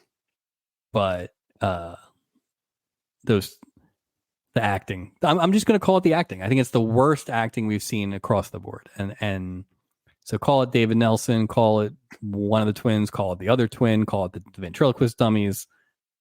It was just, like I said earlier, this is the first time I can remember the acting actually ruined a storyline. Yeah. Not that it was a great storyline, but I mean, no, but it was just, it's just, yeah, wasn't good. No bueno. And that's everything. Totals and recap for this week. Let's check the old mailbag, Mike. Checking. We do have an email this week. From our listener, Greg. Email's called Doc's Diploma. Greg says, did you happen to notice Doc's diploma on the wall behind him during the spleen surgery? Remember when his new family member fell down the stairs? In the beginning, we think Doc might have inflicted the injury in the very beginning of the episode and then had to. Greg goes on. First, it appears that someone glued a piece of paper with Adam Bricker over someone else's name. Oh, no. Oh, God, no. The papers are even the same color. Second, it's not from Johns Hopkins. Where is it from? You know, that medical powerhouse called State University, where it doesn't even say he's a doctor. It just says diploma. And our new friend Greg provided a screenshot. Thank you, Greg. Great job, Greg. That Appreciate is a that, Greg. level of detail and review that we demand. That is Fantastic fantastic. job. I can't believe Doc lied about going to Johns Hopkins when he went to State U, which I think is where Coach Hayden Fox. That's it. That's it. He just said Johns Hopkins because he saw an Oriole hat. Quickly, Baltimore Hospital. Like there's family. He's playing lacrosse now. He's out there. That's going to be a controversial episode of Bricker when they take away his diploma. You didn't even go here. Did you see that there's a new show on CBS and it's about a cruise doctor? It's like called like Dr. Mayhem or Dr. something. Dr. Mayhem. I don't know if it's Mayhem. It's probably not Mayhem, but it's based on a cruise ship doctor. Didn't Dr. Mayhem lead the electric? I believe so. He was moonlighting. He was overemployed. The new thing. We would love to get email from you. Please give us a shout out, or actually don't give us a shout out. Send us an email. Sorry about that. At the Love Boat Project at Gmail. Like our friend Gary did. Yeah. Like our friend Gary did. Yeah. The Love Boat Project at gmail.com. Anything to plug, sir? Well, the Phillies are done, but we'll still be doing podcasts over on Absolutely Hammered. But, you know, we probably won't be talking about as much Phillies. Maybe we'll talk about Jack Chenault. Ted Ashton. I would also like to plug a really nice ventriloquist show I saw the other night. It's like 4 minutes long, but it's pretty good. So if you have a chance to go see it, I would check it out. And P.S. They air a lot of personal business too. Yeah. Plugs. You can find us everywhere you find your audio podcasts. iTunes, Spotify, YouTube, iHeartRadio, Podcast Addict, Amazon Music, Podchaser, Player FM, and my personal favorite, Deezer. That's my new favorite. please hit that subscribe button and leave us a review. Check out our video podcast on YouTube. And again, hit that subscribe button and leave us a review. You can also find us on Instagram and Facebook. Look for weekly reels and updates. I agree. Did you happen to take a look ahead at our next episode? So I did look ahead. Whatever. I did look ahead, and unfortunately, so did you. We have another game show host, Peter Marshall, who was a pretty big game show host in the 70s, stars as someone who I believe wrote a book about basically open marriage. So that'll be a real controversial thing. Speaking of marriage, we will get Doc's first of the 4 ex-wives. Oh, that's exciting. That's exciting. Very exciting. But to me, the most exciting thing is the return of Mike Taylor's second least favorite character person. That's tough. Ray Bolger's back, folks. The old Scarecrow's back. Oh, Captain Stubing. His demure acting and reticence to steal a scene has returned. Yeah, put a little vodka I in don't mine. care. I saw Ray Bolger and I got excited. So, because you really do hate him, it's great. I wish I could share the sentiment, Mike. You know what's also funny that I was thinking about? Ray Bolger was in episode 7 last season. Yeah.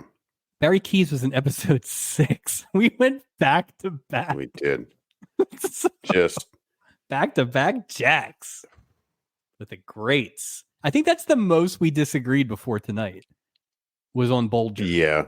I would say, wow, Ray, I do expect more of the same with his nonsense and his overacting and the fact that he has to own every scene.